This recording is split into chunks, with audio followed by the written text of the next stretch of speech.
명절에 우리가 할 일 첫 번째 한번 따라해 보실까요? 명절에 우상 숭배하는 죄를 범하는 일이 없도록 해야 합니다.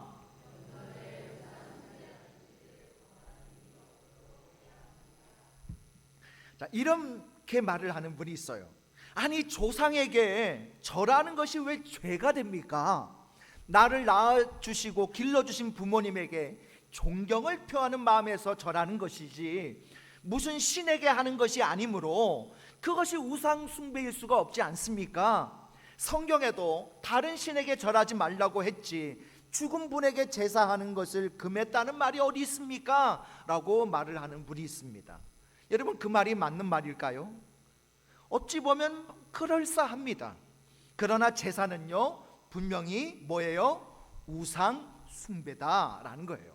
제사 드리는 것 자체가 귀신을 섬기는 거죠. 제사법에 의하면 죽은 사람을 위해서 신주로 모시거나 지방을 써 붙일 때에 생전 벼슬을 못한 분에게는 현고 학생 부군 신위라고 쓰고요. 여성인 경우에는 현고 학생 시 신위라고 쓴 후에 그 앞에서 절을 합니다. 여기에 이 신위라는 말이 귀신이 되었다는 뜻이에요. 귀신이 되었다. 제사에 보면 신이 내리게 하는 강신과 내린 신에게 절을 하는 참신이라는 순서가 있어요. 즉 분양제배라고 하는 이 순서는요 죽은 사람의 영혼이 온다고 믿고 하는 의식이 분양제배입니다. 제사를 지내는 이유가요 자기 조상이 돌아가신 뒤에 그 영혼이 여기저기 떠다니다가 제삿날이나 무슨 명절날이 되면 와가지고 차려놓은 음식을 먹는다는 사상에서 하기 때문에 이게 문제가 되는 거예요. 다시 말하면 사람이 죽으면 영혼은 아무데나 가지 않고 세상에 있는 식구나 친척들과 가까운 곳에서 방황하고 있다고 그렇게 믿는다는 겁니다. 그러나 이것은 어리석은 생각에 불과하죠. 인간은 죽으면 가야 할 곳으로 가고 맙니다. 예수님을 잘 믿던 영혼들은 천국으로 가고 예수님을 믿지 않던 영혼들은 지옥에 가는 거죠.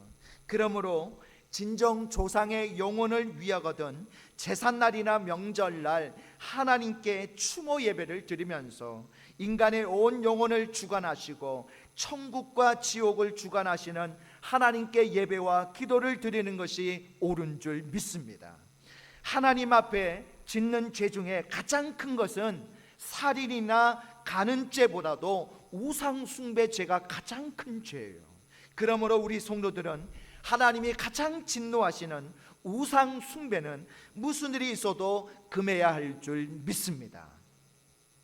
조선 후기 천주교가 제사 문제로 한참 박해를 받을 때에 이호영이라는 천주교인이 문초를 받게 되었습니다.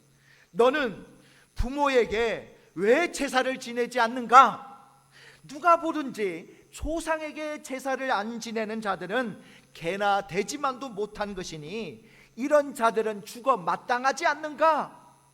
이 재판 관원이요 호되게 꾸짖자 이 천주교인은 이호영은 대답하기를 그 제사라는 것은 헛되고 무익한 것입니다. 아니, 잠드신 부모님께 음식을 차려다 드리고 잠이 드신 채 그것을 잡수시리라고 생각한다면 그것처럼 어리석은 일이 어디 있겠습니까? 그러니 부모가 돌아가신 후에 음식을 잡수실 줄로 아는 것은 이건 더 어리석은 일이 아닙니까? 영혼은 저 갈 대로 가고 육체는 무력한 송장에 지나지 않습니다. 또 영혼은 실령체이므로 물질적인 음식을 먹고 살지 못합니다 라고 대답을 했습니다. 그러자 이 관원이 이놈아, 조상에게 제사를 드리는 것이 헛되다고? 그렇다면 천주의 그림 앞에 무릎을 꿇고 기도하는 것도 헛되고 무익한 일이 아니냐라고 호통을 치니까 이 천주교인 이호영이 다시 이렇게 대답을 했다고 해요. 천주 그림 앞에 무릎을 꿇고 기도하는 것은 절대로 헛되고 무익한 일이 아닙니다. 그 이유는 천주는 죽으신 분이 아니라 지금도 살아계신 전능하신 하느님이시기 때문입니다. 그렇게 얘기를 했다는 거예요. 그렇게 이야기할 때에 더 할 말이 없어진 재판관원은 그를 몹시 매질하고 옥에 가두었다고 합니다. 그리고 3년 후인 1838년 11월 25일 36세의 나이로 순교를 했다고 해요.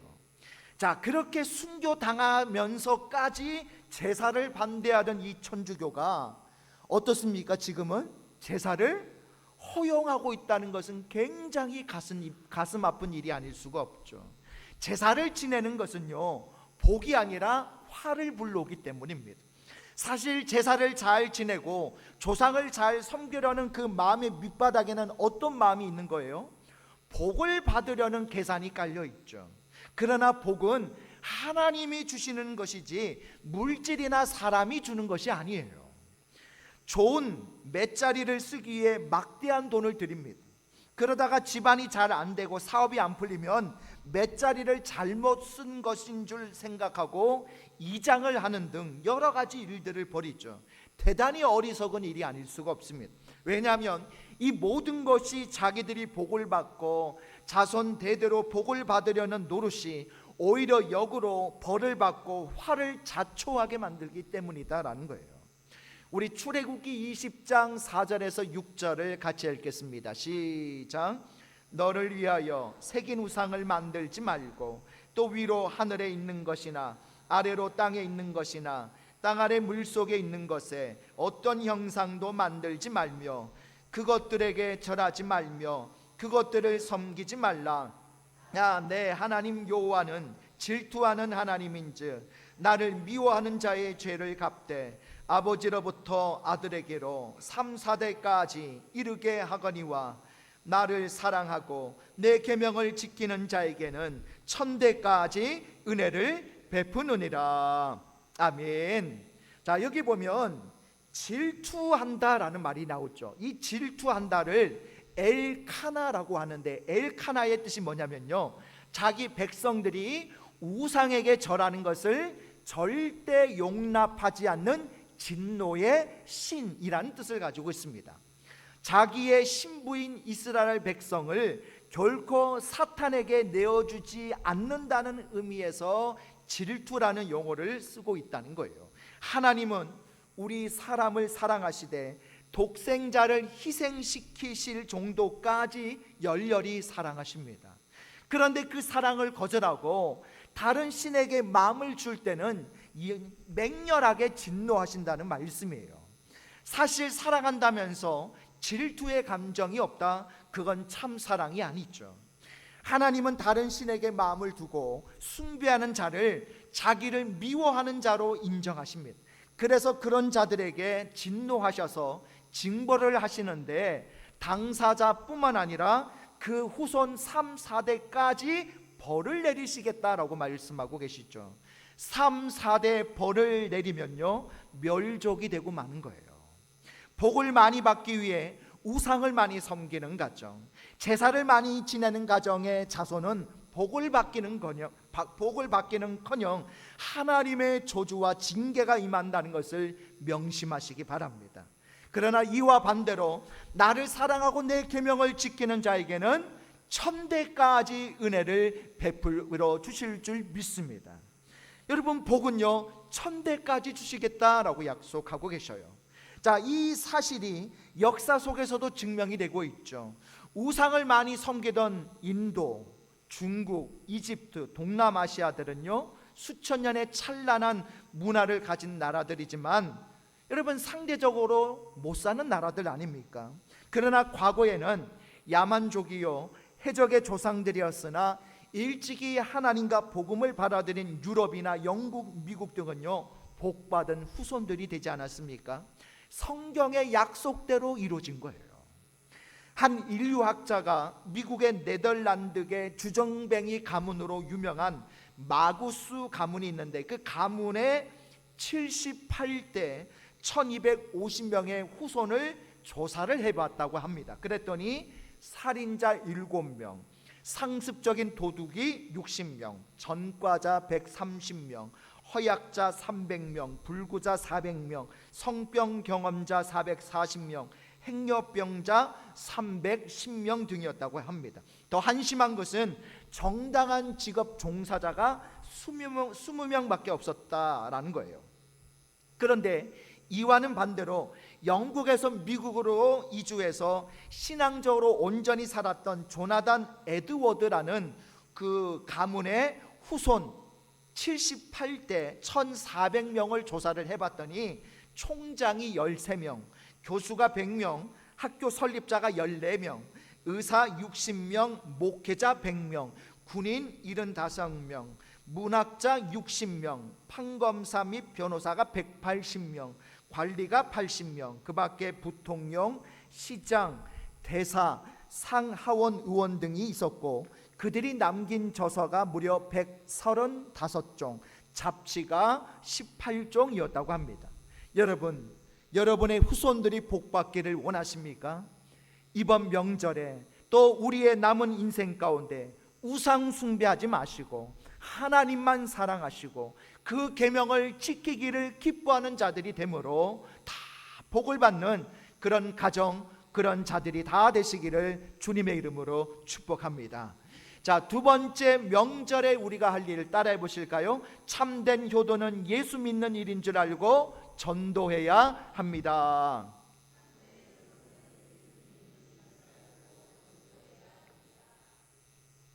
여러분, 효는 우리 민족 고유의 문화이자 성경적 정신이죠.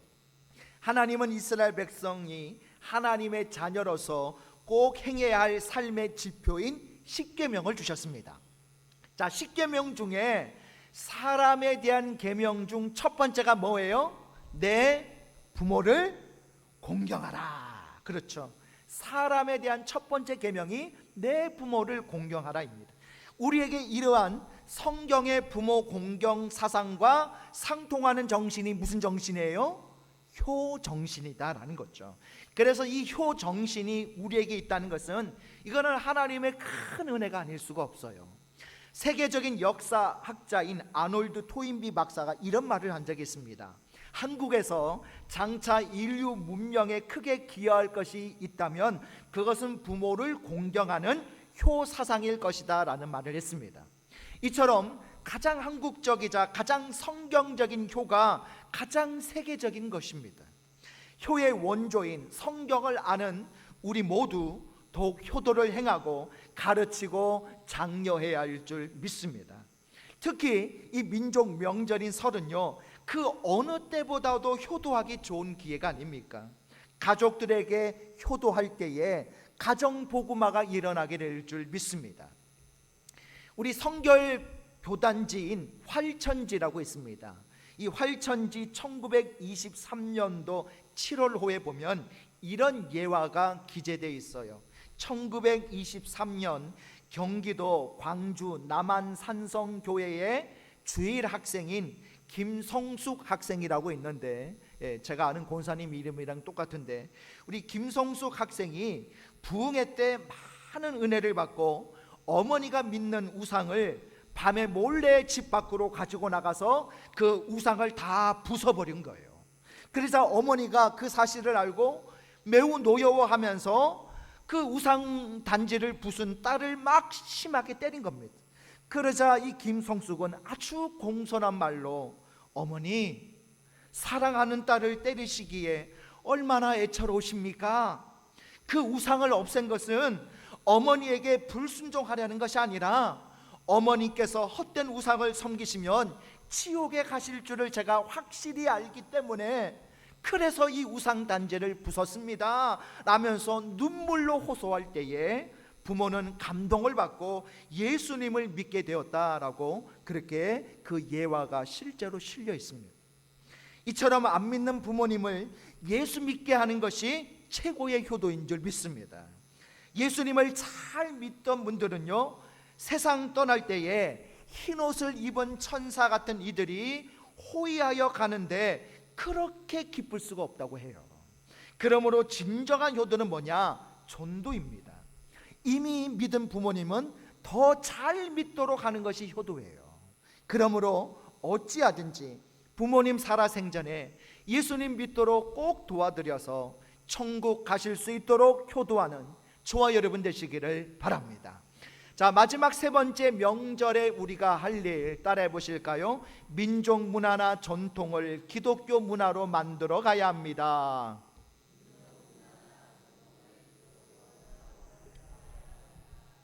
자, 기독교인들이 좋은 전통을 취해서 성경 문화로 만들면 여러분 불신자들에게 접근하여 전도하기가 쉽죠. 예수님께서는 외식하는 바리새인들은 비판하셨지만 그들이 가지고 있는 좋은 점들은 또 장려하셨습니다.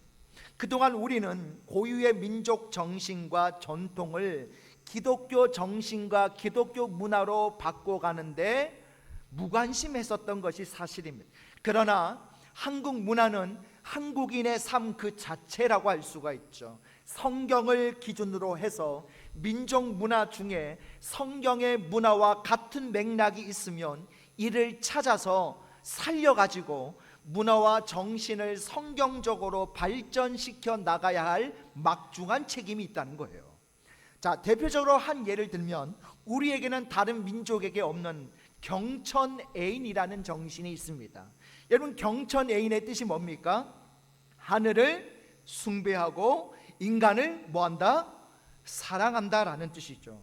이 정신은 아주 귀한 거예요. 그런데 이 경천애인의 정신은요, 성경의 핵심 신앙이 무엇과 연결되어질까요? 하나님 사랑, 그리고 이웃 사랑. 이 사랑과 똑같은 맥락에서 연결되어져요. 우리 마태복음 22장 37절에서 39절까지 말씀, 우리 세 절 말씀 같이 했습니다. 시작. 예수께서 이르시되 내 마음을 다하고 목숨을 다하고 뜻을 다하여 주 너의 하나님을 사랑하라 하셨으니 이것이 크고 첫째 되는 계명이요 둘째도 그와 같으니 내 이웃을 내 자신같이 사랑하라 하셨으니. 아멘. 바로 이것이 하나님 사랑, 이웃 사랑, 경천애인 사상이죠. 또한 그뿐만이 아닙니다. 가족 중심의 전통을 성경적 가족교회로 이끌어 가야 한다는 거예요. 우리나라에서 가장 중요한 공동체가 가정이 있죠. 가정은 인간의 행복을 위해 하나님께서 최초로 만드신 공동체입니다. 뿐만 아니라 예수님께서 이 땅에서 처음 기적을 베풀어 주신 것도 한 가정이 처음 세워지던 가나안 혼인 잔치집이었죠. 이처럼 성경은 가정을 굉장히 중요하게 생각합니다. 디모데전서 5장 8절에 보면요, 누구든지 자기 친족, 특히 자기 가족을 돌아보지 아니하면 믿음을 배반한 자요 불신자보다 더 악한 자니라 라고 했습니다. 우리 민족은 가족을 소중히 여기는 민족이죠.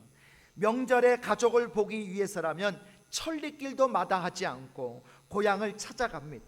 가족을 위한 것이라면 아무것도 아까워하지 않고 희생합니다. 문제는 예수 없는 가족이냐 예수 있는 가족이냐 하는 것입니다. 예수 없는 가족은 가족 이기주의에 빠진다는 거예요. 그러나 예수 있는 가족은 내 가족만 사랑하는 것이 아니라 남의 가족도 사랑합니다. 십자가의 은혜 아래 있으면요 이웃 가족도 사랑합니다.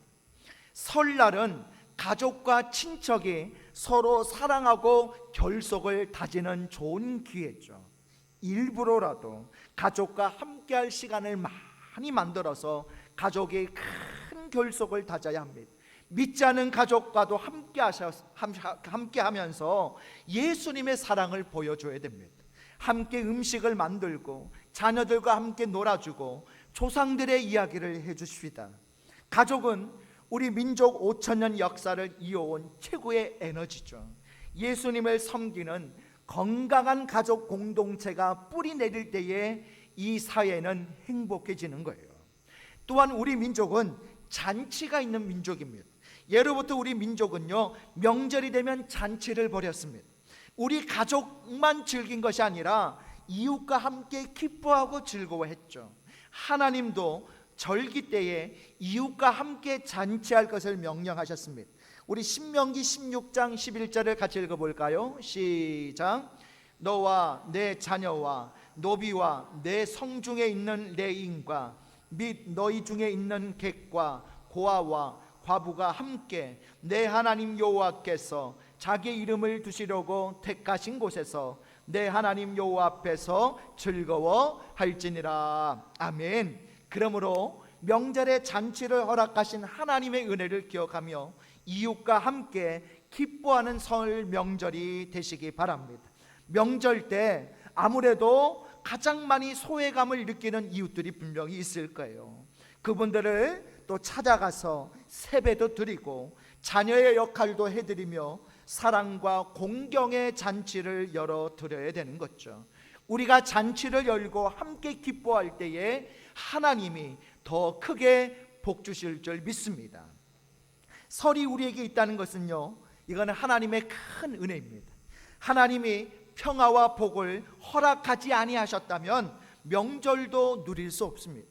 우리 민족은 복받은 민족이에요. 우리는 좋은 전통과 문화를 많이 가지고 있습니다. 그러므로 우리의 것을 버리지 말고 성경적으로 발전시켜 나가시기 바랍니다. 우리가 우리의 문화를 소중히 여기고 성경적으로 발전시켜 나갈 때 우리는 유대 민족보다 더 뛰어난 민족이 될 것입니다. 그리고 이 민족 정신을 성경적으로 키우고 갖고 나갈 때 우리는 세계를 주도하게 될 것입니다.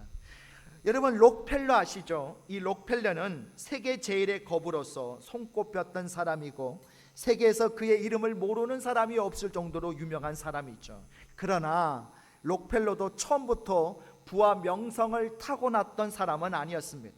처음에 그는 너무나도 가난해가지고 하루에 고작 4센트의 보수를 받으면서 감자밭에서 일을 했다고 해요.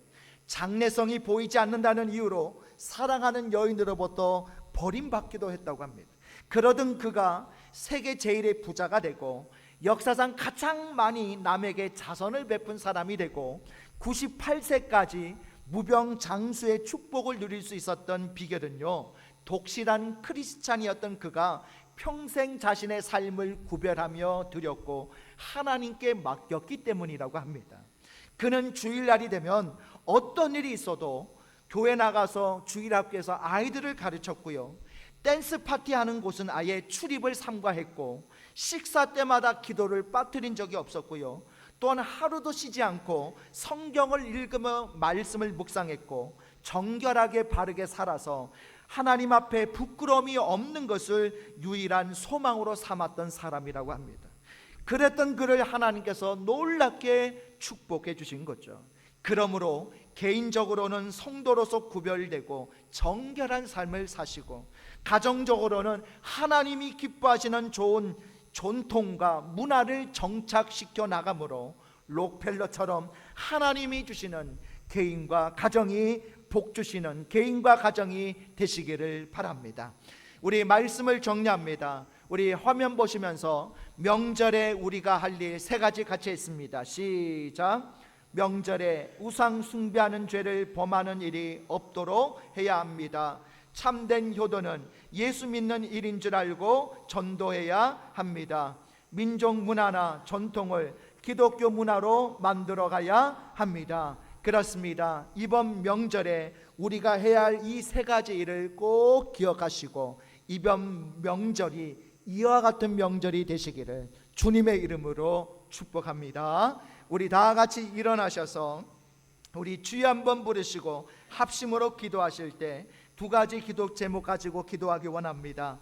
첫 번째는 이번 설 명절이 안전하고 은혜롭고 축복된 명절이 되게 하소서. 두 번째는 이번 명절에 우상을 섬기지 아니하고 전도로 효도하고 전통 문화를 기독교 문화로 바꾸는 그런 명절이 되게 하소서. 우리 다 같이 주여 한번 부르시고 합심으로 기도하겠습니다. 주여, 하나님, 이번 명절에 우리가 할 일이 무엇입니까? 명절에 우상 숭배하는 죄를 범하는 일이 없게 하여 주옵소서. 그리고 참된 효도는 예수 믿는 일인 줄 알고 전도하게 하여 주옵소서. 민족 문화나 전통을 기독교 문화로 만들어 가게 하시고 우리 가정과 가문에 좋은 기독교의 문화를 세워가게 하여 주옵소서. 특별히 이제 이번 설 명절이 안전하고 은혜롭고 축복된 명절이 되게 하였으며, 이번 명절에 우상을 섬기지 아니하고 전도로 안 믿는 가족들 전도하고 효도하게 하시고, 전통 문화를 기독교 문화로 만들어갈 수 있는 그런 신앙의 유산이 대물림될 수 있는 그런 가정, 가문, 명절 되게 하여 주시옵소서. 사랑의 하나님, 명절에 우리가 할 일은 우상 숭배하는 죄를 범하는 일이 없도록 해야 할 줄 믿습니다. 또한 참된 효도는 예수 믿는 일인 줄 알고 안 믿는 가족들에게 전도하게 하여 주옵소서. 또한 민족 문화나 좋은 전통을 우리 가정의 기독교 문화와 전통으로 세워가게 하여 주옵소서. 이제 이번 설 명절 안전하고 은혜롭고 축복된 명절이 되게 하여 주시고, 사랑하는 가족들 오고 가는 발걸음 지켜주시며, 이번 설 명절 하나님 은혜 가운데 잘 보낼 수 있도록 역사하여 주시옵소서. 예수님의 이름으로 기도드리옵나이다. 아멘.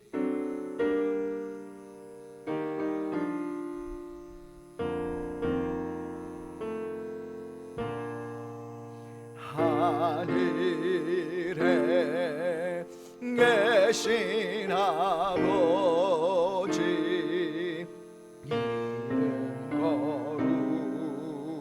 거룩하사 주님 나라 임하시고 뜻이 이루어지다.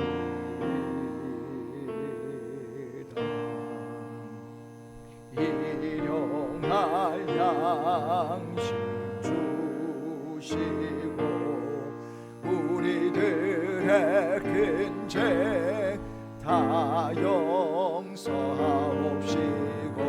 또 시험에 들게 마시고 악에서 구원하소서. 대개 주의 나라 주의 권세 주의 영광 영원히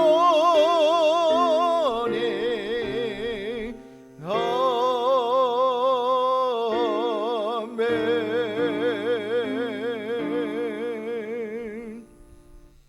이제는 우리 주 예수 그리스도의 은혜와 하나님 아버지의 무한하신 사랑하심과 성령님의 감화감동 충만하신 은혜와 역사가 명절에 우상 숭배하는 죄를 범하지 않고 안 믿는 가족들 전도하는 게 참된 효도인 줄 믿고 전도하고, 민족 문화나 전통을 기독교 문화로 만들어가며 우리 가정 가문에 좋은 신앙의 전통을 세워가기로 다짐하고 결단하는 우리 믿음의 권속들 머리 위에 지금부터 영원토록 함께 있을지어다. 아멘.